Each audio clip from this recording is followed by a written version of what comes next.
ਸ਼੍ਰੀ ਅਕਾਲ। ਤੁਸੀਂ ਵੇਖ ਰਹੇ ਹੋ ਟੀਵੀ ਪੰਜਾਬ ਤੇ ਮੈਂ ਹਾਂ ਤੁਹਾਡੇ ਨਾਲ ਇੰਦਰਪ੍ਰੀਤ ਕੌਰ ਪੰਨੂ। ਖਬਰਾਂ ਦੇ ਇਸ ਬੁਲੇਟਿਨ ਦੇ ਵਿੱਚ ਤੁਹਾਡਾ ਸਵਾਗਤ ਹੈ। ਸਭ ਤੋਂ ਪਹਿਲਾਂ ਝਾਤ ਮਾਰਦੇ ਹਾਂ ਅੱਜ ਦੀਆਂ ਚੋਣ ਦੀਆਂ ਖਬਰਾਂ ਦੇ ਉੱਪਰ। ਕਿਸ ਲੀਡਰ ਦੇ ਹੱਕ ਦੇ ਵਿੱਚ ਵੋਟਰ ਜਗਮੀਤ ਸਿੰਘ ਦੀ ਹੋਈ ਚਰਚਾ। ਅਮਰੀਕਾ ਵਾਸੀਆਂ ਦੇ ਦਾਖਲੇ ਦੇ ਨਾਲ ਨਹੀਂ ਫੈਲੇਗਾ ਕਰੋਨਾ, ਬਾਰਡਰ ਬਾਰੇ ਕੈਨੇਡਾ ਦੇ ਐਲਾਨ ਬਾਅਦ ਮਾਹਿਰਾਂ ਦੀ ਸਲਾਹ। ਘਰ 'ਚ ਅੱਗ ਲੱਗਣ ਦਾ ਮਾਮਲਾ ਆਇਆ ਸਾਹਮਣੇ, 7 ਜਾਣਿਆਂ ਨੂੰ ਹਸਪਤਾਲ ਦੇ ਵਿੱਚ ਕਰਵਾਇਆ ਗਿਆ ਭਰਤੀ। ਅਮਰੀਕਾ ਦੇ ਵਿੱਚ ਚੱਲੀਆਂ ਗੋਲੀਆਂ, ਇੱਕ 6 ਸਾਲ ਦੀ ਬੱਚੀ ਦੀ ਹੋਈ ਮੌਤ। ਕੈਨੇਡਾ ਦੇ ਵਿੱਚ ਵੱਧ ਲੋਕਾਂ ਨੂੰ ਲੱਗੇ ਕਰੋਨਾ ਦੇ 2 ਟੀਕੇ, ਅਮਰੀਕਾ ਨੂੰ ਵੀ ਛੱਡਿਆ ਕੈਨੇਡਾ ਨੇ ਇਸ ਬਾਰੇ ਪਿੱਛੇ। ਕੈਨੇਡਾ ਦੇ ਵਿੱਚ ਕਿਆਸ ਸਰਾਈਆਂ ਚੱਲ ਰਹੀਆਂ ਨੇ। ਅਗਸਤ ਦੇ ਪਹਿਲੇ ਜਾਂ ਦੂਸਰੇ ਮਹੀਨੇ ਚੋਣਾਂ ਹੋ ਸਕਦੀਆਂ ਹਨ। ਵੱਖ-ਵੱਖ ਸਿਆਸੀ ਪਾਰਟੀਆਂ ਵੱਲੋਂ ਸਰਗਰਮੀਆਂ ਤੇਜ਼ ਕਰ ਦਿੱਤੀਆਂ ਗਈਆਂ ਨੇ। ਇੱਕ ਪ੍ਰੀ ਪੋਲ ਕਰਵਾਇਆ ਗਿਆ ਜਿਸ ਦੇ ਵਿੱਚ ਪਤਾ ਚੱਲਿਆ ਹੈ ਕਿ ਕਿੰਨੇ ਵੋਟਰਸ ਜਿਹੜੇ ਨੇ ਉਹ ਕਿਸ ਪਾਰਟੀ ਨੂੰ ਸਪੋਰਟ ਕਰਦੇ ਹਨ। ਇਸ ਪੋਲ ਦੇ ਵਿੱਚ ਪਤਾ ਚੱਲਿਆ ਹੈ ਕਿ ਜਗਮੀਤ ਸਿੰਘ ਦੀ ਜਿਹੜੀ ਫੇਵਰੇਬਿਲਟੀ ਹੈ ਪਹਿਲਾਂ ਦੇ ਮੁਕਾਬਲੇ ਵੱਧ ਹੋਈ ਹੈ ਤੇ ਜਿਹੜੇ ਵੱਖ-ਵੱਖ ਮੁੱਦੇ ਇਸ ਸਮੇਂ ਕੈਨੇਡਾ ਦੇ ਵਿੱਚ ਚੱਲ ਰਹੇ ਨੇ ਉਸ ਦਾ ਫਾਇਦਾ ਜਗਮੀਤ ਸਿੰਘ ਨੂੰ ਪਹਿਲਾਂ ਦੇ ਮੁਕਾਬਲੇ ਵੱਧ ਮਿਲ ਰਿਹਾ ਹੈ, ਜਦਕਿ ਜਸਟਿਨ ਟਰੂਡੋ ਨੂੰ ਤੇ ਉਹਨਾਂ ਦੀ ਪਾਰਟੀ ਨੂੰ ਇਸ ਦਾ ਕੋਈ ਫਾਇਦਾ ਨਹੀਂ ਮਿਲ ਰਿਹਾ। ਕੈਨੇਡਾ ਦੇ ਵਿੱਚ ਇਸ ਨੂੰ ਲੈ ਕੇ ਕਿਆਸ ਅਰਾਈਆਂ ਚੱਲ ਰਹੀਆਂ ਨੇ ਕਿ ਅਗਸਤ ਦੇ ਪਹਿਲੇ ਜਾਂ ਫਿਰ ਦੂਸਰੇ ਹਫ਼ਤੇ ਚੋਣਾਂ ਹੋ ਸਕਦੀਆਂ ਹਨ। ਇਸ ਸਮੇਂ ਵੱਖ-ਵੱਖ ਸਿਆਸੀ ਪਾਰਟੀਆਂ ਦੀਆਂ ਸਰਗਰਮੀਆਂ ਕਾਫੀ ਜ਼ਿਆਦਾ ਤੇਜ਼ ਹੁੰਦੀਆਂ ਹੋਈਆਂ ਦਿਖਾਈ ਦੇ ਰਹੀਆਂ ਨੇ। ਮੌਜੂਦਾ ਸਮੇਂ ਕੈਨੇਡਾ ਦੇ ਵਿੱਚ ਕਿਸ ਪਾਰਟੀ ਨੂੰ ਕਿੰਨੀ ਸਪੋਰਟ ਮਿਲ ਰਹੀ ਹੈ, ਇਸ ਦੇ ਨਾਲ ਸੰਬੰਧਿਤ ਇੱਕ ਪ੍ਰੀ ਪੋਲ ਕਰਵਾਇਆ ਗਿਆ। ਇਸ ਪੋਲ ਦੇ ਵਿੱਚ ਪਤਾ ਚੱਲਿਆ ਹੈ ਕਿ ਪਹਿਲਾਂ ਦੇ ਮੁਕਾਬਲੇ ਪ੍ਰਧਾਨ ਮੰਤਰੀ ਜਸਟਿਨ ਟਰੂਡੋ ਦੀ ਫੇਵਰੇਬਿਲਟੀ ਘੱਟ ਹੋ ਰਹੀ ਹੈ।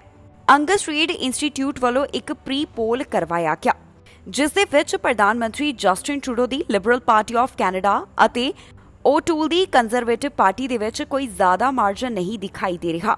ਲਿਬਰਲ ਪਾਰਟੀ ਆਫ ਕੈਨੇਡਾ ਨੂੰ 33%, ਕੰਜ਼ਰਵੇਟਿਵ ਪਾਰਟੀ ਆਫ ਕੈਨੇਡਾ ਨੂੰ 31% ਦੀ ਸਪੋਰਟ ਮਿਲਦੀ ਹੋਈ ਦਿਖਾਈ ਦੇ ਰਹੀ ਹੈ। ਇਸ ਪੋਲ ਦੇ ਮੁਤਾਬਕ new democratic party of Canada 20%, block Quebec 7%, other party ਨੂੰ 6%, ਗ੍ਰੀਨ ਪਾਰਟੀ ਆਫ ਕੈਨੇਡਾ ਨੂੰ 3% ਸਪੋਰਟ ਮਿਲਦੀ ਹੋਈ ਦਿਖਾਈ ਦੇ ਰਹੀ ਹੈ। ਕੈਨੇਡਾ ਦੇ ਵਿੱਚ ਇਸ ਸਮੇਂ ਵੱਖ-ਵੱਖ ਮੁੱਦੇ ਚੱਲ ਰਹੇ ਹਨ। ਇਸ ਸਮੇਂ ਕੈਨੇਡਾ ਦੇ ਵਿੱਚ economic recovery, climate change, deficit, indigenous issue ਚੱਲਦੇ ਹੋਏ ਦਿਖਾਈ ਦੇ ਰਹੇ ਨੇ, ਪਰ ਇਹਨਾਂ ਸਭ ਮੁੱਦਿਆਂ ਦਾ ਫਾਇਦਾ ਪ੍ਰਧਾਨ ਮੰਤਰੀ ਜਸਟਿਨ ਟਰੂਡੋ ਨੂੰ ਘੱਟ ਮਿਲ ਰਿਹਾ ਹੈ। ਇਸ ਪੋਲ ਦੇ ਮੁਤਾਬਕ ਇਸ ਦਾ ਫਾਇਦਾ new democratic party of Canada ਨੂੰ ਮਿਲਦਾ ਹੋਇਆ ਦਿਖਾਈ ਦੇ ਰਿਹਾ ਹੈ। ਪ੍ਰਧਾਨ ਮੰਤਰੀ ਜਸਟਿਨ ਟਰੂਡੋ ਅਤੇ ਓਟੂਲ ਦੀ ਫੇਵਰੇਬਿਲਟੀ ਪਹਿਲਾਂ ਦੇ ਮੁਕਾਬਲੇ ਘੱਟ ਹੋਈ ਹੈ, ਪਰ ਇਸ ਪੋਲ ਦੇ ਵਿੱਚ ਪਤਾ ਚੱਲਿਆ ਹੈ ਕਿ ਐਨਡੀਪੀ ਲੀਡਰ ਜਗਮੀਤ ਸਿੰਘ ਅਤੇ ਬਲਾਕ ਕਿਊਬੈਕ ਨੂੰ ਇਸ ਦੇ ਨਾਲ ਫਾਇਦਾ ਹੋ ਰਿਹਾ ਹੈ। ਪਹਿਲਾਂ ਦੇ ਮੁਕਾਬਲੇ ਬਲਾਕ ਕਿਊਬੈਕ ਅਤੇ new democratic party of Canada ਦੀ ਸਥਿਤੀ ਬਿਹਤਰ ਹੋਈ ਹੈ। ਕੈਨੇਡਾ ਵੱਲੋਂ ਐਲਾਨ ਕੀਤਾ ਗਿਆ ਕਿ ਜਿਹੜੇ ਫੁੱਲੀ ਵੈਕਸੀਨੇਟਡ ਅਮਰੀਕਨਸ ਹਨ ਉਹਨਾਂ ਦੇ ਲਈ ਜਲਦ ਹੀ ਬਾਰਡਰ ਖੋਲ੍ਹਿਆ ਜਾਵੇਗਾ। ਇਸ ਸੰਬੰਧੀ ਮਾਹਿਰਾਂ ਵੱਲੋਂ ਜਾਣਕਾਰੀ ਦਿੱਤੀ ਗਈ ਹੈ, ਜਿੱਥੇ ਉਹਨਾਂ ਨੇ ਕਿਹਾ ਹੈ ਕਿ ਜੇਕਰ ਕੈਨੇਡਾ ਇਹਨਾਂ ਫੁੱਲੀ ਵੈਕਸੀਨੇਟਡ ਅਮਰੀਕਨਸ ਨੂੰ ਕੈਨੇਡਾ ਦੇ ਵਿੱਚ ਦਾਖਲੇ ਦੀ ਇਜਾਜ਼ਤ ਦਿੰਦਾ ਹੈ ਤਾਂ ਇਸ ਦੇ ਨਾਲ ਕਰੋਨਾ ਵਾਇਰਸ ਦਾ ਫੈਲਾਅ ਨਹੀਂ ਹੋਵੇਗਾ। ਹਾਲ ਹੀ ਦੇ ਵਿੱਚ ਕੈਨੇਡਾ ਵੱਲੋਂ ਅਮਰੀਕਾ ਕੈਨੇਡਾ ਬਾਰਡਰ ਖੋਲ੍ਹਣ ਸੰਬੰਧੀ ਐਲਾਨ ਕੀਤਾ ਗਿਆ, ਜਿਸ ਦੇ ਵਿੱਚ ਪ੍ਰਧਾਨ ਮੰਤਰੀ ਜਸਟਿਨ ਟਰੂਡੋ ਨੇ ਜਾਣਕਾਰੀ ਦਿੱਤੀ ਹੈ ਕਿ ਕੈਨੇਡਾ ਵੱਲੋਂ ਫੁੱਲੀ ਵੈਕਸੀਨੇਟਡ ਅਮਰੀਕਨਸ ਦੇ ਵਾਸਤੇ ਬਾਰਡਰ ਦਾ ਰਸਤਾ ਜਾਂ ਫਿਰ ਸਤੰਬਰ ਮਹੀਨੇ ਦੇ ਆਖਿਰ ਜਾਂ ਫਿਰ ਅਗਸਤ ਮਹੀਨੇ ਦੀ ਸ਼ੁਰੂਆਤ ਤੋਂ ਖੋਲ੍ਹਿਆ ਜਾਵੇਗਾ।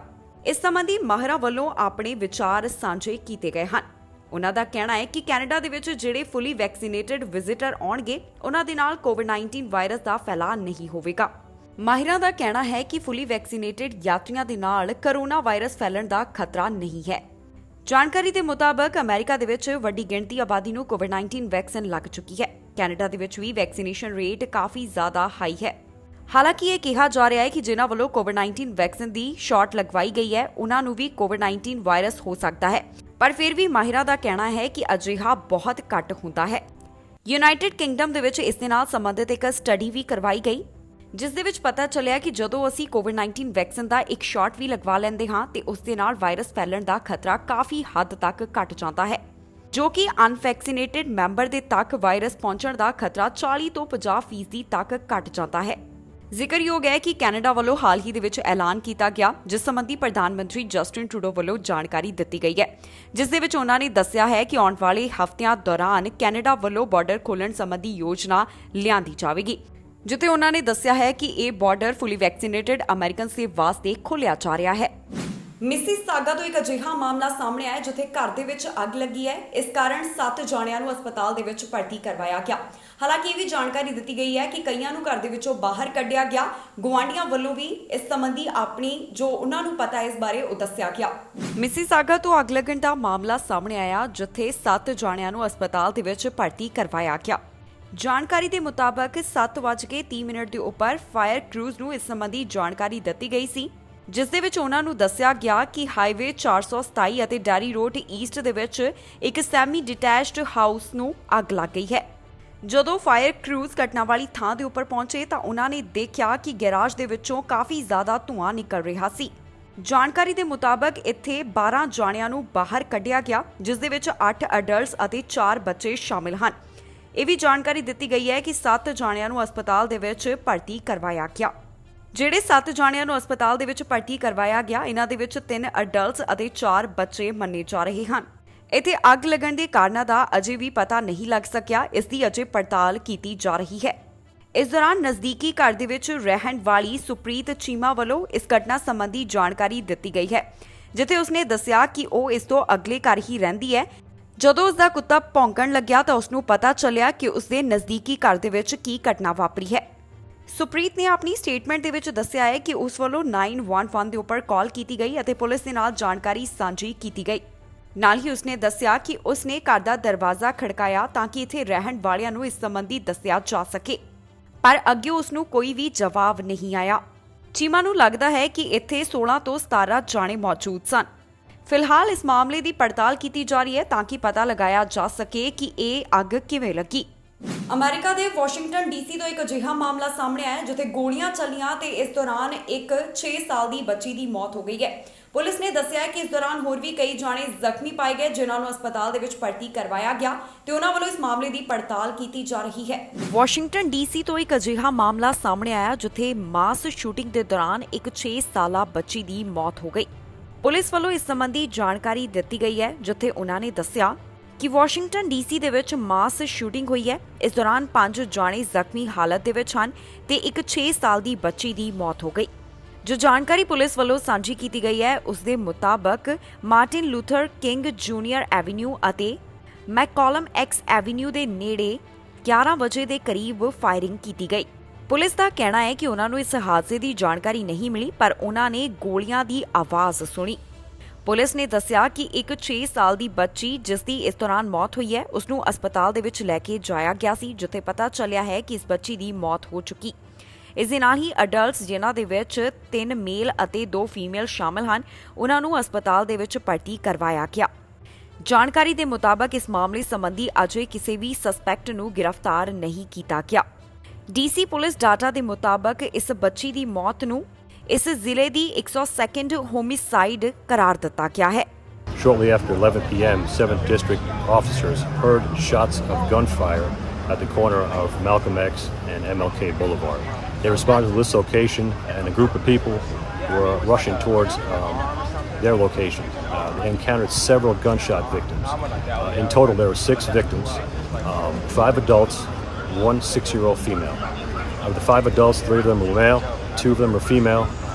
Of those 5, they're in area hospitals with non-life-threatening injuries.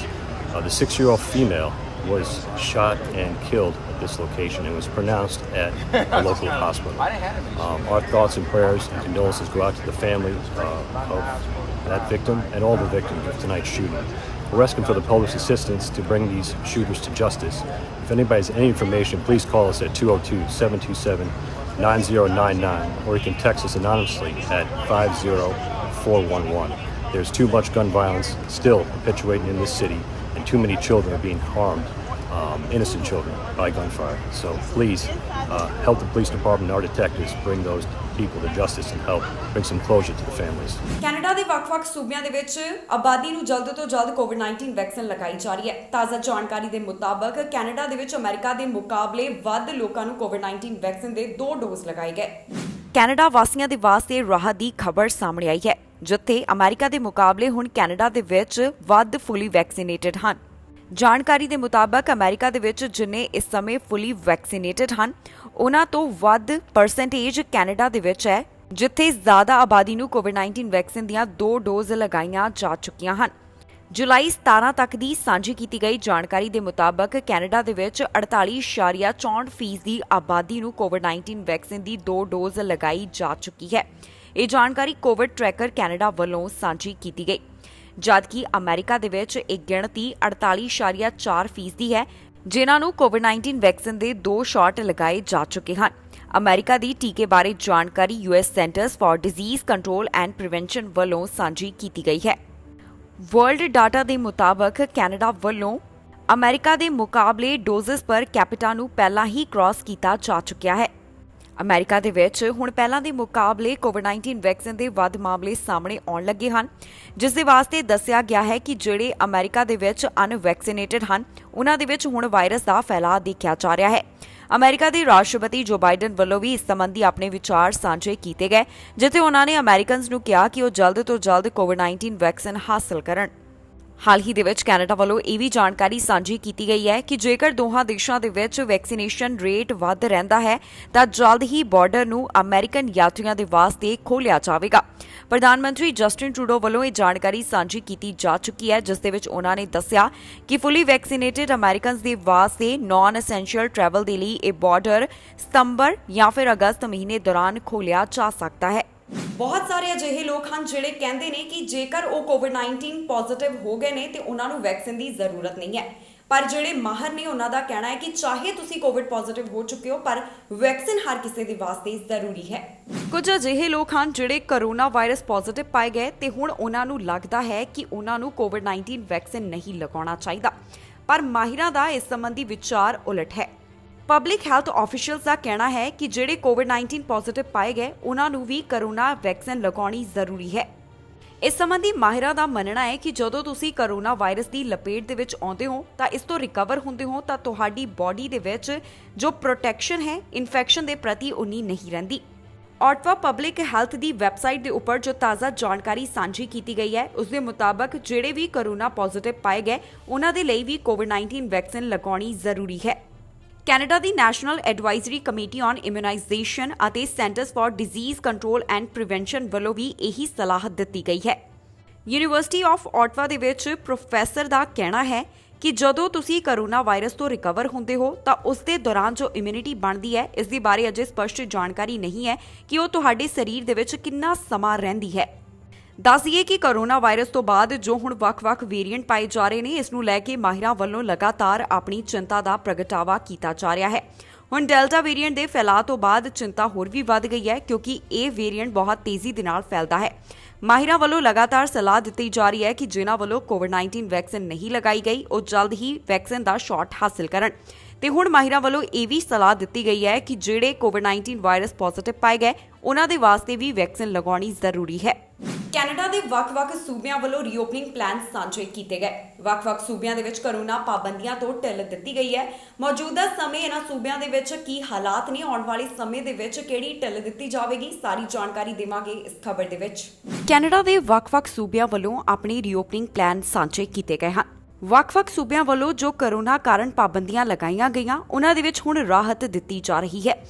British Columbia ਦੀ ਗੱਲ ਕੀਤੀ ਜਾਵੇ ਤਾਂ ਇੱਥੇ ਨਵੇਂ ਪੜਾਅ ਦੀ ਸ਼ੁਰੂਆਤ ਹੋ ਚੁੱਕੀ ਹੈ। ਇਸ ਪੜਾਅ ਦੀ ਸ਼ੁਰੂਆਤ ਸੂਬੇ ਦੇ ਵਿੱਚ ਕੈਨੇਡਾ ਡੇ ਮੌਕੇ ਤੋਂ ਕੀਤੀ ਗਈ, ਜਿੱਥੇ ਜੋ ਪਹਿਲਾਂ ਪਾਬੰਦੀਆਂ ਲਗਾਈਆਂ ਗਈਆਂ ਉਹਨਾਂ ਦੇ ਵਿੱਚ ਢਿੱਲ ਦਿੱਤੀ ਗਈ ਹੈ। ਰੈਸਟੋਰੈਂਟ ਤੇ ਪਬਸ ਨੂੰ ਹੁਣ ਬਿਨਾਂ ਕਿਸੇ ਕੈਪੈਸਿਟੀ ਲਿਮਿਟ ਦੇ ਖੋਲ੍ਹਣ ਦੀ ਇਜਾਜ਼ਤ ਦਿੱਤੀ ਗਈ। ਹੁਣ ਇਸ ਸੂਬੇ ਦੇ ਵਿੱਚ ਮਾਸਕ ਪਹਿਨਣਾ ਲਾਜ਼ਮੀ ਨਹੀਂ ਹੈ, ਕੁਝ ਜਗ੍ਹਾ ਦੇ ਉੱਪਰ ਹੀ ਮਾਸਕ ਪਾਉਣਾ ਪਵੇਗਾ। ਇਹ ਮਾਸਕ ਪਾਉਣ ਦੀ ਰਾਹਤ ਜਿਹੜੇ ਵੈਕਸੀਨੇਟਡ ਨੇ ਉਹਨਾਂ ਨੂੰ ਦਿੱਤੀ ਗਈ। ਬ੍ਰਿਟਿਸ਼ ਕੋਲੰਬੀਆ ਵੱਲੋਂ ਸੂਬੇ ਤੋਂ ਬਾਹਰ ਯਾਤਰਾ ਕਰਨ ਦੀ ਵੀ ਇਜਾਜ਼ਤ ਦਿੱਤੀ ਗਈ। ਇੱਥੇ ਹੁਣ ਕਸੀਨੋ ਅਤੇ ਨਾਈਟ ਕਲੱਬ ਮੁੜ ਤੋਂ ਖੋਲ੍ਹੇ ਗਏ ਨੇ, ਜੋ ਕਿ ਰਾਹਤ 16 ਮਹੀਨਿਆਂ ਦੇ ਬਾਅਦ ਦਿੱਤੀ ਗਈ ਹੈ। ਸੂਬੇ ਵੱਲੋਂ ਜਲਦ ਹੀ ਲੌਂਗ ਟਰਮ ਕੇਅਰ ਹੋਮਸ ਦੇ ਵਿੱਚ ਆਉਣ ਦੀ ਪਰਮਿਸ਼ਨ ਵੀ ਦੇ ਦਿੱਤੀ ਜਾਵੇਗੀ। ਇਸ ਦੀ ਜਾਣਕਾਰੀ ਡਾਕਟਰ ਬੋਨੀ ਹੈਨਰੀ ਵੱਲੋਂ ਸਾਂਝੀ ਕੀਤੀ ਗਈ ਹੈ। ਇਸ ਸੂਬੇ ਦੇ ਵਿੱਚ ਲੇਬਰ ਡੇ ਦੇ ਮੌਕੇ ਦੇ ਉੱਪਰ ਸਾਰੀਆਂ ਪਾਬੰਦੀਆਂ ਨੂੰ ਹਟਾ ਦਿੱਤਾ ਜਾਵੇਗਾ। ਨਿਊਫਾਊਂਡਲੈਂਡ ਐਂਡ ਲੈਬਰਾਡੋਰ ਦੇ ਵਿੱਚ ਜੋ ਇਕੱਠ ਸੰਬੰਧੀ ਪਾਬੰਦੀ ਲਗਾਈ ਗਈ ਹੈ, ਉਸ ਦੇ ਵਿੱਚ ਜਲਦ ਹੀ ਰਾਹਤ ਦਿੱਤੀ ਜਾਵੇਗੀ। ਇੱਥੇ ਫੁੱਲੀ ਵੈਕਸੀਨੇਟਡ ਕੈਨੇਡੀਅਨ ਟਰੈਵਲਰਸ ਨੂੰ ਹੁਣ ਟੈਸਟਿੰਗ ਅਤੇ ਸੈਲਫ ਆਈਸੋਲੇਸ਼ਨ ਦੀ ਜ਼ਰੂਰਤ ਨਹੀਂ ਹੈ। ਇੱਥੇ 15 ਸਤੰਬਰ ਤੋਂ ਮਾਸਕ ਸੰਬੰਧੀ ਵੀ ਨਵੀਂ ਯੋਜਨਾ ਲਿਆਂਦੀ ਜਾਏਗੀ, ਜਿੱਥੇ ਦੱਸਿਆ ਜਾਏਗਾ ਕਿ ਮਾਸਕ ਕਿਹਨਾਂ ਜਗ੍ਹਾ ਦੇ ਉੱਪਰ ਪਾਉਣਾ ਜ਼ਰੂਰੀ ਨਹੀਂ ਹੋਵੇਗਾ। ਨੋਵਾ ਸਕੋਸ਼ੀਆ ਦੇ ਵਿੱਚ ਰੀਓਪਨਿੰਗ ਦਾ ਚੌਥਾ ਪੜਾਅ ਸ਼ੁਰੂ ਹੋ ਗਿਆ ਹੈ। ਇਸ ਦੇ ਤਹਿਤ ਇੱਥੇ ਜਿਹੜੇ ਰੀਟੇਲ ਸਟੋਰ ਨੇ ਉਹਨਾਂ ਨੂੰ ਬਿਨਾਂ ਕਿਸੇ ਕੈਪੈਸਿਟੀ ਲਿਮਿਟ ਦੇ ਖੋਲ੍ਹਿਆ ਜਾ ਰਿਹਾ ਹੈ। ਚਰਚਿਸ ਦੇ ਵਿੱਚ ਵੀ ਜਿਹੜੇ ਸਮਾਗਮ ਨੇ ਉਹਨਾਂ ਨੂੰ ਕਰਵਾਇਆ ਜਾ ਸਕਦਾ ਹੈ। ਇੱਥੇ 150 ਬੰਦਿਆਂ ਦੇ ਇਕੱਠ ਦੀ ਇਜਾਜ਼ਤ ਦਿੱਤੀ ਗਈ ਹੈ। ਆਊਟਡੋਰ ਫੈਮਿਲੀ ਗੈਦਰਿੰਗ ਦੇ ਵਿੱਚ 50 ਜਾਣੇ ਸ਼ਾਮਿਲ ਹੋ ਸਕਦੇ ਨੇ। ਇਸ ਦੇ ਨਾਲ ਹੀ ਹੋਰ ਜੋ ਰਾਹਤ ਦਿੱਤੀ ਗਈ ਹੈ ਉਸ ਦੇ ਮੁਤਾਬਕ ਡਾਂਸ ਕਲਾਸ, ਮਿਊਜ਼ਿਕ ਲੈਸਨ ਅਤੇ ਇੰਡੋਰ ਪਲੇ ਸਪੇਸਿਸ ਦੀ ਵੀ ਹੁਣ ਪਰਮਿਸ਼ਨ ਹੈ। ਡੇ ਕੈਂਪਸ ਦੇ ਵਿੱਚ ਵੀ 30 ਕੈਂਪਰਸ ਨੂੰ ਇਜਾਜ਼ਤ ਦਿੱਤੀ ਗਈ ਹੈ। ਨਿਊ ਬਰਨਸਵਿਕ ਦੇ ਵਿੱਚ ਰੀਓਪਨਿੰਗ ਦੇ ਦੂਸਰੇ ਪੜਾਅ ਦੀ ਸ਼ੁਰੂਆਤ ਹੋ ਗਈ ਹੈ, ਜਿੱਥੇ ਪ੍ਰੀਮੀਅਰ ਨੇ ਜਾਣਕਾਰੀ ਦਿੱਤੀ ਹੈ ਕਿ ਹੁਣ ਜਿਹੜੇ ਯਾਤਰੀ ਨੇ ਉਹਨਾਂ ਨੂੰ ਆਈਸੋਲੇਟ ਕਰਨ ਦੀ ਜ਼ਰੂਰਤ ਨਹੀਂ ਹੋਵੇਗੀ। ਇਹ ਯਾਤਰਾ ਉਹਨਾਂ ਵੱਲੋਂ ਪ੍ਰਿੰਸ ਐਡਵਰਡ ਆਈਲੈਂਡ ਅਤੇ ਨਿਊ ਫਾਊਂਡਲੈਂਡ ਐਂਡ ਲੈਬਰਾਡੋਰ ਦੇ ਵਾਸਤੇ ਖੋਲ੍ਹ ਦਿੱਤੀ ਗਈ ਹੈ। ਨਾਲ ਹੀ ਉਹਨਾਂ ਦਾ ਕਹਿਣਾ ਹੈ ਕਿ ਕੈਨੇਡਾ ਦੇ ਹੋਰ ਹਿੱਸੇ ਤੋਂ ਆਉਣ ਵਾਲੇ ਯਾਤਰੀ ਜਿਨ੍ਹਾਂ ਵੱਲੋਂ ਕੋਵਿਡ-19 ਵੈਕਸੀਨ ਦੀ ਇੱਕ ਡੋਜ਼ ਹਾਸਲ ਕੀਤੀ ਗਈ ਹੈ ਉਹਨਾਂ ਨੂੰ ਵੀ ਆਈਸੋਲੇਟ ਕਰਨ ਦੀ ਜ਼ਰੂਰਤ ਨਹੀਂ ਹੋਵੇਗੀ। ਇਸ ਦੇ ਨਾਲ ਹੀ ਇੱਥੇ ਰੈਸਟੋਰੈਂਟ, ਜਿਮ ਅਤੇ ਸੈਲੂਨ ਮੁੜ ਖੋਲ੍ਹਣ ਦੀ ਇਜਾਜ਼ਤ ਦੇ ਦਿੱਤੀ ਗਈ ਹੈ। ਪ੍ਰਿੰਸ ਐਡਵਰਡ ਆਈਲੈਂਡ ਦੇ ਵਿੱਚ ਪਬਲਿਕ ਇੰਡੋਰ ਸਪੇਸਿਸ ਦੇ ਵਿੱਚ ਹੁਣ ਮਾਸਕ ਪਾਉਣ ਦੀ ਜ਼ਰੂਰਤ ਨਹੀਂ ਹੈ। ਇਸ ਪ੍ਰੋਵਿੰਸ ਦੇ ਵਿੱਚ 20 ਜਾਣਿਆਂ ਦੇ ਨਾਲ ਇਕੱਠ ਕੀਤਾ ਜਾ ਸਕਦਾ ਹੈ। ਰੈਸਟੋਰੈਂਟ ਨੂੰ ਵੀ ਖੋਲ੍ਹਣ ਦੀ ਇਜਾਜ਼ਤ ਦਿੱਤੀ ਗਈ ਹੈ, ਜਿੱਥੇ 20 ਟੇਬਲਸ ਹੋ ਸਕਦੇ ਹਨ। ਕਿਊਬੈਕ ਦੇ ਵਿੱਚ ਜੋ ਰੀਟੇਲ ਸਟੋਰਸ ਦੇ ਨਾਲ ਜੁੜੀਆਂ ਹੋਈਆਂ ਪਾਬੰਦੀਆਂ ਸਨ ਉਹਨਾਂ ਦੇ ਵਿੱਚ ਰਾਹਤ ਦਿੱਤੀ ਗਈ ਹੈ। ਹੁਣ ਇੱਥੇ 2 ਮੀਟਰ ਦੇ ਫਿਜ਼ੀਕਲ ਡਿਸਟੈਂਸਿੰਗ ਦੀ ਬਜਾਏ 1 ਮੀਟਰ ਦੀ ਦੂਰੀ ਦੀ ਜ਼ਰੂਰਤ ਹੋਵੇਗੀ। ਆਊਟਡੋਰ ਇਵੈਂਟ ਦੇ ਵਿੱਚ 5000 ਦੇ ਕਰੀਬ ਲੋਕ ਸ਼ਾਮਿਲ ਹੋ ਸਕਦੇ ਨੇ। ਇੰਡੋਰ ਇਵੈਂਟ ਦੇ ਵਿੱਚ 3500 ਦੀ ਇਜਾਜ਼ਤ ਦਿੱਤੀ ਗਈ ਹੈ। ਨਾਲ ਹੀ ਉਹਨਾਂ ਵੱਲੋਂ ਕਿਹਾ ਗਿਆ ਹੈ ਕਿ ਜਿਹੜੇ ਵੀ ਲੋਕ ਥੀਏਟਰ ਦੇ ਵਿੱਚ ਜਾਣਗੇ ਉਹਨਾਂ ਨੂੰ ਇੱਕ ਸੀਟ ਵਿਚਕਾਰ ਵਾਲੀ ਖਾਲੀ ਰੱਖਣੀ ਹੋਵੇਗੀ। ਜਾਣਕਾਰੀ ਲਈ ਦੱਸ ਦਈਏ ਕਿ ਕਿਊਬੈਕ ਵੱਲੋਂ ਮਈ 28 ਤੋਂ ਹੀ ਜੋ ਨਾਈਟ ਕਰਫਿਊ ਹੈ ਉਸ ਨੂੰ ਖਤਮ ਕਰ ਦਿੱਤਾ ਗਿਆ। ਓਨਟਾਰੀਓ ਦੇ ਵਿੱਚ ਰੀਓਪਨਿੰਗ ਦੇ ਤੀਸਰੇ ਪੜਾਅ ਦੀ ਸ਼ੁਰੂਆਤ ਹੋ ਚੁੱਕੀ ਹੈ, ਜਿਸ ਦੇ ਵਿੱਚ ਰੈਸਟੋਰੈਂਟ, ਜਿਮ ਇਹਨਾਂ ਸਭ ਦੀ ਮੁੜ ਤੋਂ ਇਜਾਜ਼ਤ ਦਿੱਤੀ ਗਈ ਹੈ। ਸੋਸ਼ਲ ਗੈਦਰਿੰਗ ਦੇ ਵਿੱਚ 25 ਜਾਣੇ ਇੰਡੋਰ ਅਤੇ 100 ਜਾਣੇ ਆਊਟਡੋਰ ਸ਼ਾਮਲ ਹੋ ਸਕਦੇ ਹਨ। ਰਿਲੀਜੀਅਸ ਸਰਵਿਸਿਜ਼ ਦੀ ਵੀ ਇਜਾਜ਼ਤ ਦਿੱਤੀ ਗਈ ਹੈ, ਜਿੱਥੇ ਹੁਣ ਵੱਧ ਲੋਕ ਇਕੱਠ ਕਰ ਸਕਦੇ ਹਨ। 25% ਦੀ ਕੈਪੈਸਿਟੀ ਦੇ ਨਾਲ ਨਾਈਟ ਕਲੱਬਸ ਨੂੰ ਵੀ ਮੁੜ ਤੋਂ ਖੋਲ੍ਹਣ ਦੀ ਪਰਮਿਸ਼ਨ ਦੇ ਦਿੱਤੀ ਗਈ। ਮੈਨੀਟੋਬਾ ਵੱਲੋਂ ਜੋ ਕਰੋਨਾ ਪਾਬੰਦੀਆਂ ਦੇ ਵਿੱਚ ਢਿੱਲ ਦਿੱਤੀ ਗਈ ਹੈ ਉਸ ਦੇ ਮੁਤਾਬਕ 25 ਜਾਣੇ ਇੰਡੋਰ ਪਬਲਿਕ ਸਪੇਸਿਸ ਦੇ ਵਿੱਚ ਇਕੱਠ ਕਰ ਸਕਦੇ ਹਨ। ਆਊਟਡੋਰ ਗੈਦਰਿੰਗ ਦੇ ਵਿੱਚ 25 ਜਾਣਿਆਂ ਦਾ ਇਕੱਠ ਹੋ ਸਕਦਾ ਹੈ, ਜੋ ਕਿ ਪ੍ਰਾਈਵੇਟ ਪ੍ਰਾਪਰਟੀ ਦੇ ਵਾਸਤੇ ਹੈ, ਅਤੇ ਪਬਲਿਕ ਸਪੇਸਿਸ ਦੇ ਵਿੱਚ ਇਹ ਗਿਣਤੀ 150 ਦੀ ਹੋ ਸਕਦੀ ਹੈ। ਰੈਸਟੋਰੈਂਟ ਅਤੇ ਬਾਰ ਨੂੰ 50% ਦੀ ਕੈਪੈਸਿਟੀ ਦੇ ਨਾਲ ਖੋਲ੍ਹੇ ਜਾਣ ਦੀ ਵੀ ਪਰਮਿਸ਼ਨ ਦਿੱਤੀ ਗਈ ਹੈ। ਰੀਟੇਲ ਸਟੋਰ ਦੇ ਵਾਸਤੇ ਵੀ ਅਜਿਹਾ ਕੀਤਾ ਗਿਆ, ਜਿੱਥੇ 50% ਦੀ ਕੈਪੈਸਿਟੀ ਦੀ ਇਜਾਜ਼ਤ ਹੈ। ਅਮਰੀਕਾ ਦੇ ਵਿੱਚ ਇੱਕ ਵਾਰ ਫਿਰ ਤੋਂ ਪਹਿਲਾਂ ਦੇ ਮੁਕਾਬਲੇ ਕੋਰੋਨਾ ਵਾਇਰਸ ਦੇ ਮਾਮਲੇ ਵਧ ਰਹੇ ਹਨ। ਅਮਰੀਕਾ ਦੇ ਰਾਸ਼ਟਰਪਤੀ ਜੋ ਬਾਈਡਨ ਵੱਲੋਂ ਇਸ ਸੰਬੰਧੀ ਆਪਣੇ ਵਿਚਾਰ ਦੱਸੇ ਗਏ, ਜਿੱਥੇ ਉਹਨਾਂ ਨੇ ਦੱਸਿਆ ਕਿ ਜਿਹੜੇ ਅਮਰੀਕਾ ਦੇ ਵਿੱਚ ਇਸ ਸਮੇਂ ਅਨਵੈਕਸੀਨੇਟਡ ਹਨ ਉਹਨਾਂ ਦੇ ਵਿੱਚ ਕੋਰੋਨਾ ਵਾਇਰਸ ਦਾ ਅਸਰ ਦਿਖਾਈ ਦੇ ਰਿਹਾ ਹੈ। ਅਮਰੀਕਾ ਦੇ ਵਿੱਚ ਕਾਫੀ ਲੋਕਾਂ ਨੂੰ ਕੋਵਿਡ-19 ਵੈਕਸੀਨ ਲਗਾਈ ਜਾ ਚੁੱਕੀ ਹੈ। ਰਾਸ਼ਟਰਪਤੀ ਜੋ ਬਾਈਡਨ ਵੱਲੋਂ ਕੋਰੋਨਾ ਵਾਇਰਸ ਨੂੰ ਲੈ ਕੇ ਇੱਕ ਵਾਰ ਫਿਰ ਤੋਂ ਆਪਣੀ ਚਿੰਤਾ ਦਾ ਪ੍ਰਗਟਾਵਾ ਕੀਤਾ ਗਿਆ ਹੈ। ਰਾਸ਼ਟਰਪਤੀ ਦਾ ਕਹਿਣਾ ਹੈ ਕਿ ਅਮਰੀਕਾ ਦੇ ਵਿੱਚ ਜਿਹੜੇ ਅਨਵੈਕਸੀਨੇਟਡ ਹਨ ਉਹਨਾਂ ਦੇ ਵਿੱਚ ਕੋਵਿਡ ਵਾਇਰਸ ਦਾ ਅਜੇ ਵੀ ਖਤਰਾ ਹੈ। ਪਿਛਲੇ ਕੁਝ ਸਮੇਂ ਤੋਂ ਅਮਰੀਕਾ ਦੇ ਵਿੱਚ ਕੋਰੋਨਾ ਵਾਇਰਸ ਦੇ ਮਾਮਲੇ ਲਗਾਤਾਰ ਵਧ ਰਹੇ ਹਨ। ਹਸਪਤਾਲ ਦੇ ਵਿੱਚ ਵੀ ਮਰੀਜ਼ਾਂ ਦੀ ਗਿਣਤੀ ਵਧ ਰਹੀ ਹੈ ਤੇ ਇਸ ਦੇ ਬਾਰੇ ਮਾਹਿਰਾਂ ਵੱਲੋਂ ਵੀ ਇਹੀ ਦੱਸਿਆ ਗਿਆ ਹੈ ਕਿ ਜਿਨ੍ਹਾਂ ਵੱਲੋਂ ਕੋਵਿਡ-19 ਵੈਕਸੀਨ ਨਹੀਂ ਲਗਵਾਈ ਗਈ ਉਹਨਾਂ ਨੂੰ ਵਾਇਰਸ ਇਸ ਸਮੇਂ ਘੇਰ ਰਿਹਾ ਹੈ। ਅਮਰੀਕਾ ਦੇ ਰਾਸ਼ਟਰਪਤੀ ਦਾ ਕਹਿਣਾ ਹੈ ਕਿ ਜਿਨ੍ਹਾਂ ਵੱਲੋਂ ਅਮਰੀਕਾ ਦੇ ਵਿੱਚ ਕੋਵਿਡ-19 ਟੀਕਾ ਅਜੇ ਨਹੀਂ ਲਗਾਇਆ ਗਿਆ ਉਹਨਾਂ ਦੇ ਵਿੱਚ ਕੋਰੋਨਾ ਵਾਇਰਸ ਦਾ ਅਸਰ ਦੇਖਣ ਨੂੰ ਮਿਲ ਰਿਹਾ ਹੈ। ਅਮਰੀਕਾ ਦੇ ਵਿੱਚ ਪਹਿਲਾਂ ਦੇ ਮੁਕਾਬਲੇ ਵੈਕਸੀਨੇਸ਼ਨ ਰੇਟ ਵੀ ਹੇਠਾਂ ਆਇਆ ਹੈ। ਅਮਰੀਕਾ ਦੀਆਂ 4 ਸਟੇਟਸ ਅਜਿਹੀਆਂ ਨੇ ਜਿੱਥੇ ਪਹਿਲਾਂ ਦੇ ਮੁਕਾਬਲੇ ਵੈਕਸੀਨੇਸ਼ਨ ਰੇਟ ਦੇ ਵਿੱਚ ਗਿਰਾਵਟ ਦਰਜ ਕੀਤੀ ਗਈ ਹੈ। ਜਾਣਕਾਰੀ ਦੇ ਮੁਤਾਬਕ ਅਮਰੀਕਾ ਦੇ ਵਿੱਚ 161 ਮਿਲੀਅਨ ਅਮਰੀਕਨਸ ਅਜਿਹੇ ਹਨ ਜਿਨ੍ਹਾਂ ਵੱਲੋਂ ਕੋਵਿਡ-19 ਵੈਕਸੀਨ ਦੇ ਦੋਨੋਂ ਸ਼ਾਟ ਹਾਸਲ ਕੀਤੇ ਜਾ ਚੁੱਕੇ ਨੇ। ਜੋ ਜਾਣਕਾਰੀ CDC ਵੱਲੋਂ ਸਾਂਝੀ ਕੀਤੀ ਗਈ ਹੈ ਉਸ ਦੇ ਮੁਤਾਬਕ ਅਮਰੀਕਾ ਦੇ ਵਿੱਚ 99% ਤੋਂ ਵੱਧ ਜੋ ਕੋਵਿਡ ਕਾਰਨ ਮੌਤਾਂ ਹੋ ਰਹੀਆਂ ਨੇ ਤੇ 97% ਤੋਂ ਵੱਧ ਜੋ ਹਸਪਤਾਲ ਦੇ ਵਿੱਚ ਗਿਣਤੀ ਵਧ ਰਹੀ ਹੈ ਇਹ ਉਹਨਾਂ ਦੇ ਵਿੱਚ ਹੈ ਜਿਨ੍ਹਾਂ ਵੱਲੋਂ ਅਜੇ ਤੱਕ ਕੋਵਿਡ-19 ਵੈਕਸੀਨ ਨਹੀਂ ਲਗਵਾਈ ਗਈ। ਅਮਰੀਕਾ ਦੇ ਵਿੱਚ ਜਿਨ੍ਹਾਂ ਨੇ ਕੋਵਿਡ-19 ਵੈਕਸੀਨ ਹਾਸਲ ਨਹੀਂ ਕੀਤਾ ਉਹਨਾਂ ਨੂੰ ਇਹੀ ਸਲਾਹ ਦਿੱਤੀ ਜਾ ਰਹੀ ਹੈ ਕਿ ਉਹ ਵੀ ਜਲਦ ਤੋਂ ਜਲਦ ਕੋਵਿਡ-19 ਵੈਕਸੀਨ ਦਾ ਸ਼ਾਟ ਹਾਸਲ ਕਰਨ ਤਾਂ ਕਿ ਵਾਇਰਸ ਦੇ ਉੱਪਰ ਜਲਦ ਹੀ ਕਾਬੂ ਪਾਇਆ ਜਾ ਸਕੇ। ਮੌਂਟਰੀਅਲ ਤੋਂ ਇੱਕ ਅਜਿਹਾ ਮਾਮਲਾ ਸਾਹਮਣੇ ਆਇਆ ਜਿੱਥੇ ਪੂਲ ਦੇ ਵਿੱਚ ਇੱਕ 11 ਸਾਲ ਦਾ ਬੱਚਾ ਅਨਕੌਂਸ਼ੀਅਸ ਪਿਆ ਹੋਇਆ ਸੀ। ਪੁਲਿਸ ਨੂੰ ਜਦੋਂ ਇਸ ਮਾਮਲੇ ਸੰਬੰਧੀ ਜਾਣਕਾਰੀ ਮਿਲੀ ਇੱਥੇ ਉਹ ਆਏ ਤਾਂ ਉਹਨਾਂ ਨੇ ਬੱਚੇ ਨੂੰ ਹਸਪਤਾਲ ਦੇ ਵਿੱਚ ਭਰਤੀ ਕਰਵਾਇਆ ਗਿਆ, ਪਰ ਬੱਚੇ ਦੀ ਬਾਅਦ ਦੇ ਵਿੱਚ ਮੌਤ ਹੋ ਗਈ। ਮੌਂਟਰੀਅਲ ਤੋਂ ਇੱਕ ਅਜਿਹਾ ਮਾਮਲਾ ਸਾਹਮਣੇ ਆਇਆ ਜਿੱਥੇ ਪਬਲਿਕ ਪੂਲ ਤੋਂ ਇੱਕ 13 ਸਾਲ ਦਾ ਬੱਚਾ ਅਨਕੌਂਸ਼ੀਅਸ ਮਿਲਿਆ। ਜਾਣਕਾਰੀ ਦੇ ਮੁਤਾਬਕ ਇਸ 13 ਸਾਲ ਦੇ ਲੜਕੇ ਦੀ ਹੁਣ ਮੌਤ ਹੋ ਚੁੱਕੀ ਹੈ। ਮੌਂਟਰੀਅਲ ਪੁਲਿਸ ਵੱਲੋਂ ਜਾਣਕਾਰੀ ਦਿੱਤੀ ਗਈ, ਜਿੱਥੇ ਸਪੋਕਸਪਰਸਨ ਨੇ ਗੱਲ ਕਰਦਿਆਂ ਦੱਸਿਆ ਕਿ ਉਹਨਾਂ ਨੂੰ 911 ਦੇ ਉੱਪਰ ਕਾਲ ਆਈ। ਇਹ ਕਾਲ ਉਹਨਾਂ ਨੂੰ 4 ਵਜੇ ਦੇ ਕਰੀਬ ਆਈ, ਜਿੱਥੇ ਦੱਸਿਆ ਗਿਆ ਕਿ ਇੱਥੇ ਇੱਕ ਪੂਲ ਦੇ ਨੇੜੇ ਇੱਕ ਬੱਚਾ ਅਨਕੌਂਸ਼ੀਅਸ ਪਿਆ ਹੈ। ਜਦੋਂ ਪੁਲਿਸ ਘਟਨਾ ਵਾਲੀ ਥਾਂ ਦੇ ਉੱਪਰ ਪਹੁੰਚੀ ਤਾਂ ਉਹਨਾਂ ਵੱਲੋਂ ਇਸ ਬੱਚੇ ਨੂੰ ਪੂਲ ਚੋਂ ਬਾਹਰ ਕੱਢਿਆ ਗਿਆ ਤੇ ਬਾਅਦ ਦੇ ਵਿੱਚ ਉਸ ਨੂੰ ਗੰਭੀਰ ਹਾਲਤ ਦੇ ਵਿੱਚ ਹਸਪਤਾਲ ਭਰਤੀ ਕਰਵਾਇਆ ਗਿਆ। ਹਸਪਤਾਲ ਦੇ ਵਿੱਚ ਜੇਰੇ ਇਲਾਜ ਇਸ ਬੱਚੇ ਦੀ ਮੌਤ ਹੋ ਗਈ। ਇਹ ਵੀ ਜਾਣਕਾਰੀ ਪੁਲਿਸ ਵੱਲੋਂ ਸਾਂਝੀ ਕੀਤੀ ਗਈ। ਪੁਲਿਸ ਦਾ ਕਹਿਣਾ ਹੈ ਕਿ ਉਹਨਾਂ ਵੱਲੋਂ ਇਸ ਮਾਮਲੇ ਦੀ ਪੜਤਾਲ ਕੀਤੀ ਜਾ ਰਹੀ ਹੈ ਤਾਂ ਕਿ ਇਸ ਬੱਚੇ ਦੀ ਮੌਤ ਦੇ ਕਾਰਨਾਂ ਦਾ ਪਤਾ ਲਗਾਇਆ ਜਾ ਸਕੇ। ਪੁਲਿਸ ਵੱਲੋਂ ਇਸ ਘਟਨਾ ਸੰਬੰਧੀ ਹੋਰ ਵਧੇਰੇ ਜਾਣਕਾਰੀ ਸਾਂਝੀ ਨਹੀਂ ਕੀਤੀ ਗਈ। ਉਹਨਾਂ ਵੱਲੋਂ ਸਿਰਫ ਇਹੀ ਦੱਸਿਆ ਗਿਆ ਕਿ ਉਹਨਾਂ ਨੂੰ 911 ਦੇ ਉੱਪਰ ਕਾਲ ਆਈ ਸੀ, ਜਿੱਥੇ ਪਤਾ ਚੱਲਿਆ ਕਿ ਇੱਕ ਬੱਚਾ ਪੂਲ ਦੇ ਵਿੱਚ ਅਨਕੌਂਸ਼ੀਅਸ ਪਿਆ ਹੈ। ਜਦੋਂ ਪੁਲਿਸ ਇਸ ਘਟਨਾ ਵਾਲੀ ਥਾਂ ਦੇ ਉੱਪਰ ਪਹੁੰਚੀ ਤਾਂ ਉਹਨਾਂ ਵੱਲੋਂ ਬੱਚੇ ਨੂੰ ਹਸਪਤਾਲ ਭਰਤੀ ਕਰਵਾਇਆ ਗਿਆ, ਪਰ ਇਸ ਦੀ ਜਾਨ ਨਹੀਂ ਬਚਾਈ ਜਾ ਸਕੀ। ਆਕਸਫੋਰਡ ਦੀ ਪੁਲਿਸ ਵੱਲੋਂ ਇੱਕ ਚੇਤਾਵਨੀ ਜਾਰੀ ਕੀਤੀ ਗਈ ਹੈ। ਇਹ ਚੇਤਾਵਨੀ ਉਹਨਾਂ ਵੱਲੋਂ ਗੈਂਗਸਟਰ ਦੇ ਬਾਰੇ ਵਿੱਚ ਜਾਰੀ ਕੀਤੀ ਗਈ। ਆਕਸਫੋਰਡ ਪੁਲਿਸ ਦਾ ਕਹਿਣਾ ਹੈ ਕਿ ਜੋ ਇੱਕ ਗੈਂਗਸਟਰ ਹੈ ਜਿਸ ਦੇ ਬਾਰੇ ਉਹਨਾਂ ਵੱਲੋਂ ਦੱਸਿਆ ਜਾ ਰਿਹਾ ਹੈ, ਇਸ ਦਾ ਪਬਲਿਕ ਨੂੰ ਖਤਰਾ ਹੋ ਸਕਦਾ ਹੈ। ਉਹਨਾਂ ਵੱਲੋਂ ਇਸ ਦੀ ਪਹਿਚਾਣ ਵੀ ਦੱਸੀ ਗਈ ਹੈ ਕਿ ਕਿਸ ਤਰ੍ਹਾਂ ਦਾ ਇਹ ਗੈਂਗਸਟਰ ਦਿਖਦਾ ਹੈ। ਨਾਲ ਹੀ ਆਕਸਫੋਰਡ ਪੁਲਿਸ ਦਾ ਕਹਿਣਾ ਹੈ ਕਿ ਜੇਕਰ ਕਿਸੇ ਨੂੰ ਇਸ ਸੰਬੰਧੀ ਕੋਈ ਜਾਣਕਾਰੀ ਹੈ ਤਾਂ ਉਹ ਪੁਲਿਸ ਦੇ ਨਾਲ ਜ਼ਰੂਰ ਸੰਪਰਕ ਕਰਨ। ਆਕਸਫੋਰਡ ਪੁਲਿਸ ਵੱਲੋਂ ਚੇਤਾਵਨੀ ਜਾਰੀ ਕੀਤੀ ਗਈ ਹੈ ਜੋ ਕਿ ਗੈਂਗਸਟਰ ਦੇ ਨਾਲ ਸੰਬੰਧਿਤ ਹੈ। ਆਕਸਫੋਰਡ ਪੁਲਿਸ ਵੱਲੋਂ ਲੋਅਰ ਨੀਲੈਂਡ ਗੈਂਗ ਕੌਨਫਲਿਕਟ ਦੇ ਨਾਲ ਜੁੜੇ ਹੋਏ ਵਿਅਕਤੀ ਦੇ ਬਾਰੇ ਵਿੱਚ ਚੇਤਾਵਨੀ ਜਾਰੀ ਕੀਤੀ ਗਈ ਹੈ। ਇਸ ਸੰਬੰਧੀ ਆਕਸਫੋਰਡ ਪੁਲਿਸ ਵੱਲੋਂ ਇੱਕ ਸਟੇਟਮੈਂਟ ਜਾਰੀ ਕੀਤੀ ਗਈ, ਜਿਸ ਦੇ ਵਿੱਚ ਉਹਨਾਂ ਨੇ 45 ਸਾਲਾ ਜੇਸਨ ਦਾ ਜ਼ਿਕਰ ਕੀਤਾ ਹੈ, ਜਿਸ ਦੇ ਵਿੱਚ ਉਹਨਾਂ ਨੇ ਕਿਹਾ ਕਿ ਇਸ ਵਿਅਕਤੀ ਦਾ ਪਬਲਿਕ ਸੇਫਟੀ ਨੂੰ ਖਤਰਾ ਹੈ। ਦੱਸ ਦਈਏ ਕਿ 2016 ਦੇ ਦੌਰਾਨ ਇਸ ਵਿਅਕਤੀ ਨੂੰ 2010 ਦੇ ਮਾਮਲੇ ਦੇ ਵਿੱਚ ਚਾਰਜ ਕੀਤਾ ਗਿਆ ਸੀ, ਜਿੱਥੇ ਉਸ ਵੱਲੋਂ 22 ਸਾਲਾ ਮੈਂਡੀ ਨੂੰ ਗੋਲੀ ਮਾਰੀ ਗਈ ਸੀ।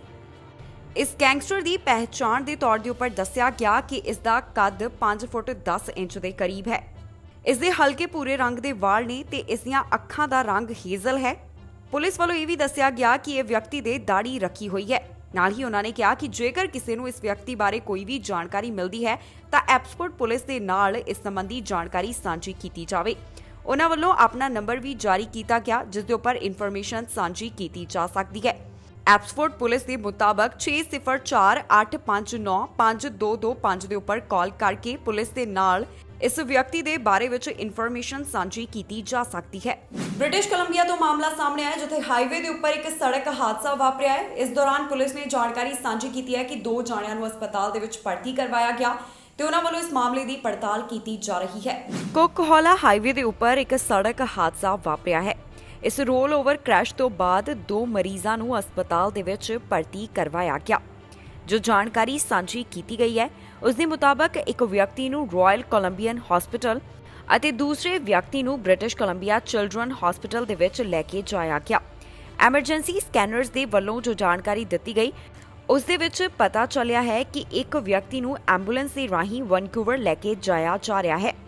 ਡਰਾਈਵ ਬ੍ਰਿਟਿਸ਼ ਕੋਲੰਬੀਆ ਨੇ ਦੱਸਿਆ ਹੈ ਕਿ ਇਹ ਹਾਦਸਾ ਐਗਜ਼ਿਟ 217 ਜੋ ਕਿ ਹੌਪ ਦੇ ਨਾਰਥ ਤੋਂ ਲਗਭਗ 1 ਕਿਲੋਮੀਟਰ ਦੇ ਉੱਪਰ ਹੈ ਉੱਥੇ ਵਾਪਰਿਆ।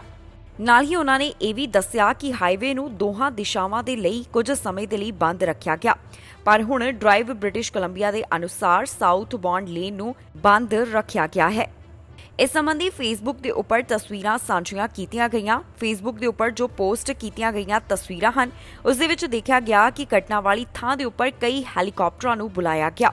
ਖਬਰ ਲਿਖੇ ਜਾਣ ਤੱਕ ਦੀ ਜਾਣਕਾਰੀ ਦੇ ਮੁਤਾਬਕ ਐਮਰਜੈਂਸੀ ਕ੍ਰਿਊ ਘਟਨਾ ਵਾਲੀ ਥਾਂ ਦੇ ਉੱਪਰ ਹਨ ਅਤੇ ਉਹਨਾਂ ਵੱਲੋਂ ਇਸ ਘਟਨਾ ਦੀ ਪੜਤਾਲ ਕੀਤੀ ਜਾ ਰਹੀ ਹੈ ਤਾਂ ਕਿ ਇਸ ਹਾਦਸੇ ਦੇ ਬਾਰੇ ਵਿੱਚ ਤੇ ਇਸ ਦੇ ਕਾਰਨਾਂ ਦੇ ਬਾਰੇ ਵਿੱਚ ਪਤਾ ਲਗਾਇਆ ਜਾ ਸਕੇ। ਉਹਨਾਂ ਦਾ ਕਹਿਣਾ ਹੈ ਕਿ ਕੁਝ ਸਮੇਂ ਬਾਅਦ ਇਸ ਦੇ ਨਾਲ ਸੰਬੰਧਿਤ ਬਾਕੀ ਦੀ ਡੀਟੇਲ ਸਾਂਝੀ ਕੀਤੀ ਜਾਵੇਗੀ, ਜਿਸ ਦੇ ਵਿੱਚ ਦੱਸਿਆ ਜਾਵੇਗਾ ਕਿ ਇਹ ਹਾਦਸਾ ਕਿਸ ਤਰ੍ਹਾਂ ਅਤੇ ਕਿਵੇਂ ਵਾਪਰਿਆ। ਇਸ ਖਬਰ ਦੇ ਵਿੱਚ ਜਾਣਕਾਰੀ ਤੁਹਾਡੇ ਨਾਲ ਸਾਂਝੀ ਕਰਾਂਗੇ ਕਿ ਕੈਨੇਡਾ ਦੇ ਕਿਸ ਹਿੱਸੇ ਤੋਂ ਕਿੰਨੇ ਕਰੋਨਾ ਦੇ ਮਾਮਲੇ ਸਾਹਮਣੇ ਆਏ, ਕੈਨੇਡਾ ਦੇ ਮੌਜੂਦਾ ਹਾਲਾਤ ਕੀ ਹਨ, ਦੱਸਾਂਗੇ ਸਾਰੀ ਜਾਣਕਾਰੀ ਇਸ ਖਬਰ ਦੇ ਵਿੱਚ। ਓਨਟਾਰੀਓ ਤੋਂ 24 ਘੰਟਿਆਂ ਦੌਰਾਨ 176 ਕਰੋਨਾ ਵਾਇਰਸ ਦੇ ਮਾਮਲੇ ਸਾਹਮਣੇ ਆਏ ਅਤੇ 3 ਜਾਨਾਂ ਇਸ ਵਾਇਰਸ ਦੇ ਕਾਰਨ ਚਲੀਆਂ ਗਈਆਂ। ਪ੍ਰੋਵਿੰਸ ਦੇ ਵਿੱਚ ਹੁਣ ਤੱਕ 5,48,040 ਦੇ ਕਰੀਬ ਕੁੱਲ ਕਰੋਨਾ ਦੇ ਮਾਮਲੇ ਸਾਹਮਣੇ ਆ ਚੁੱਕੇ ਹਨ। ਟੋਰਾਂਟੋ ਤੋਂ 37, ਵਾਟਰਲੂ ਤੋਂ 20, ਪੀਲ ਰੀਜਨ ਤੋਂ 20, ਗ੍ਰੇ ਬਰੂਸ ਤੋਂ 15, ਯਾਰਕ ਰੀਜਨ ਤੋਂ 11 ਮਾਮਲਿਆਂ ਦੀ ਪੁਸ਼ਟੀ ਹੋਈ ਹੈ। ਹੁਣ ਤੱਕ ਇਸ ਸੂਬੇ ਦੇ ਵਿੱਚ 9,288 ਜਾਨਾਂ ਇਸ ਕੋਵਿਡ ਵਾਇਰਸ ਦੇ ਕਾਰਨ ਜਾ ਚੁੱਕੀਆਂ ਨੇ। 5,37,379 ਇਸ ਪ੍ਰੋਵਿੰਸ ਦੇ ਵਿੱਚ ਰਿਕਵਰਡ ਮਾਮਲਿਆਂ ਦੀ ਗਿਣਤੀ ਹੈ। ਕਿਊਬੈਕ ਤੋਂ 24 ਘੰਟਿਆਂ ਦੌਰਾਨ 83 ਕੋਰੋਨਾ ਵਾਇਰਸ ਦੇ ਮਾਮਲੇ ਸਾਹਮਣੇ ਆਏ ਅਤੇ 3 ਜਾਨਾਂ ਇਸ ਵਾਇਰਸ ਦੇ ਕਾਰਨ ਜਾ ਚੁੱਕੀਆਂ ਨੇ। ਇਸ ਸੂਬੇ ਦੇ ਵਿੱਚ ਹੁਣ ਤੱਕ 3,76,192 ਕੁੱਲ ਕੋਰੋਨਾ ਦੇ ਮਾਮਲੇ ਸਾਹਮਣੇ ਆ ਚੁੱਕੇ ਹਨ। 11,235 ਜਾਨਾਂ ਇਸ ਵਾਇਰਸ ਦੇ ਕਾਰਨ ਜਾ ਚੁੱਕੀਆਂ ਨੇ। ਹਸਪਤਾਲ ਦੇ ਵਿੱਚ 84 ਦੇ ਕਰੀਬ ਮਰੀਜ਼ਾਂ ਦੀ ਗਿਣਤੀ ਹੈ, ਜਿਨ੍ਹਾਂ ਵਿੱਚੋਂ 25 ਇੰਟੈਂਸਿਵ ਕੇਅਰ ਅਧੀਨ ਹਨ। ਕਿਊਬੈਕ ਦੇ ਵਿੱਚ 82% ਦੀ ਆਬਾਦੀ ਨੂੰ ਕੋਵਿਡ-19 ਵੈਕਸੀਨ ਦੀ ਇੱਕ ਡੋਜ਼ ਲਗਾਈ ਜਾ ਚੁੱਕੀ ਹੈ ਤੇ ਇੱਥੇ 50% ਦੀ ਆਬਾਦੀ ਅਜਿਹੀ ਹੈ ਜਿਨ੍ਹਾਂ ਨੂੰ ਕੋਵਿਡ-19 ਵੈਕਸੀਨ ਦੇ 2 ਡੋਜ਼ ਹਾਸਲ ਹੋ ਚੁੱਕੇ ਨੇ। ਮੈਨੀਟੋਬਾ ਤੋਂ 24 ਘੰਟਿਆਂ ਦੌਰਾਨ 62 ਕੋਰੋਨਾ ਵਾਇਰਸ ਦੇ ਮਾਮਲੇ ਸਾਹਮਣੇ ਆਏ ਹਨ ਅਤੇ ਇਨ੍ਹਾਂ 24 ਘੰਟਿਆਂ ਦੌਰਾਨ ਕੋਈ ਵੀ ਜਾਨ ਇਸ ਵਾਇਰਸ ਦੇ ਕਾਰਨ ਨਹੀਂ ਗਈ ਹੈ।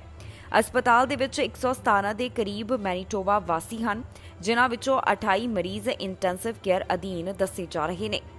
ਕੈਨੇਡਾ ਦੇ ਵਿੱਚ ਹੁਣ ਤੱਕ 14.2 ਮਿਲੀਅਨ ਦੇ ਕਰੀਬ ਕੁੱਲ ਕੋਰੋਨਾ ਦੇ ਮਾਮਲੇ ਸਾਹਮਣੇ ਆ ਚੁੱਕੇ ਹਨ। 26,492 ਜਾਨਾਂ ਇਸ ਵਾਇਰਸ ਦੇ ਕਾਰਨ ਹੁਣ ਤੱਕ ਕੈਨੇਡਾ ਦੇ ਵਿੱਚ ਜਾ ਚੁੱਕੀਆਂ ਨੇ। ਇਸ ਦੇ ਨਾਲ ਹੀ 13.9 ਮਿਲੀਅਨ ਦੇ ਕਰੀਬ ਕੈਨੇਡਾ ਦੇ ਵਿੱਚ ਰਿਕਵਰਡ ਮਾਮਲਿਆਂ ਦੀ ਗਿਣਤੀ ਹੈ। ਇਸ ਦੇ ਨਾਲ ਹੀ ਜਾਂਦੇ ਇੱਕ ਵਾਰ ਫਿਰ ਤੋਂ ਝਾਤ ਮਾਰਦੇ ਹਾਂ ਅੱਜ ਦੀਆਂ ਚੋਣਵੀਆਂ ਖਬਰਾਂ ਦੇ ਉੱਪਰ। ਕਿਸ ਲੀਡਰ ਦੇ ਹੱਕ ਦੇ ਵਿੱਚ ਵੋਟਰ ਜਗਮੀਤ ਸਿੰਘ ਦੀ ਹੋਈ ਚਰਚਾ। ਅਮਰੀਕਾ ਵਾਸੀਆਂ ਦੇ ਦਾਖਲੇ ਦੇ ਨਾਲ ਨਹੀਂ ਫੈਲੇਗਾ ਕੋਰੋਨਾ, ਬਾਰਡਰ ਬਾਰੇ ਕੈਨੇਡਾ ਦੇ ਐਲਾਨ ਬਾਅਦ ਮਾਹਿਰਾਂ ਦੀ ਸਲਾਹ। ਘਰ 'ਚ ਅੱਗ ਲੱਗਣ ਦਾ ਮਾਮਲਾ ਆਇਆ ਸਾਹਮਣੇ, 7 ਜਾਣਿਆਂ ਨੂੰ ਹਸਪਤਾਲ ਦੇ ਵਿੱਚ ਕਰਵਾਇਆ ਗਿਆ ਭਰਤੀ। ਅਮਰੀਕਾ ਦੇ ਵਿੱਚ ਚੱਲੀਆਂ ਗੋਲੀਆਂ, ਇੱਕ 6 ਸਾਲ ਦੀ ਬੱਚੀ ਦੀ ਹੋਈ ਮੌਤ। ਕੈਨੇਡਾ ਦੇ ਵਿੱਚ ਵੱਧ ਲੋਕਾਂ ਨੂੰ ਲੱਗੇ ਕੋਰੋਨਾ ਦੇ 2 ਟੀਕੇ, ਅਮਰੀਕਾ ਨੂੰ ਵੀ ਛੱਡਿਆ ਕੈਨੇਡਾ ਨੇ ਇਸ ਬਾਰੇ ਪਿੱਛੇ। ਖਬਰਾਂ ਦੇ ਇਸ ਬੁਲੇਟਿਨ ਦੇ ਵਿੱਚ ਇਨਾ ਹੀ। ਨਵੀਆਂ ਤੇ ਤਾਜ਼ੀਆਂ ਖਬਰਾਂ ਲੈ ਕੇ ਫੇਰ ਤੋਂ ਹਾਜ਼ਰ ਹੋਵਾਂਗੇ। ਫਿਲਹਾਲ ਮੈਨੂੰ ਇੰਦਰਪ੍ਰੀਤ ਕੌਰ ਪੰਨੂ ਨੂੰ ਦਿਓ ਇਜਾਜ਼ਤ ਤੇ ਤੁਸੀਂ ਵੇਖਦੇ ਰਹੋ ਟੀਵੀ ਪੰਜਾਬ।